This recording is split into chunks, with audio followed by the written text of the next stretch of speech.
আজ সকাল সকাল ফ্লিপকার্ট কাকু সকাল সকাল 7টার সময় উঠে চলে এসছে। দাদুর জন্য একটা ফোন কিনেছিলাম, সেই ফোনটা ডেলিভারির জন্য।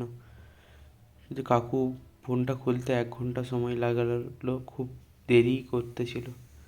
ফোনটা দাদুর জন্য কিপ্যাড ফোন কিনেছি। ফোনটা কেমন হয়েছে আপনার যেমন জানান। মানে কি উপরে পড়ছে দেখি তুমি হুম হুম প্যাডই কাজ করছে না, হুম আর সঙ্গে সঙ্গে কলটা করতে হবে। হুম দিলেই ওটা করবে, পরে করবেন ওইটা করলে হবে না। এটা কোথায় যাবো তাহলে? না ওই কাস্টমার কেয়ার, কাস্টমার কেয়ারে। ফ্লিপকার্টের যে কাস্টমার কেয়ার হুম ওখানে কল করবেন। আচ্ছা আপনার ব্যাটারি এটা ঢুকিয়ে দেখলেন, অন করে দেখলেন।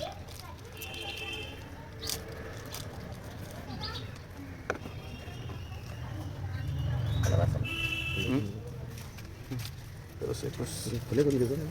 পিছন ধরে পিছন ধরে। আমি তো জানি না এটা 1320 তো। এই ফোনটা দাদুর জন্য কিনলাম। কমেন্টটা কেমন লাগলো সবাই জানান।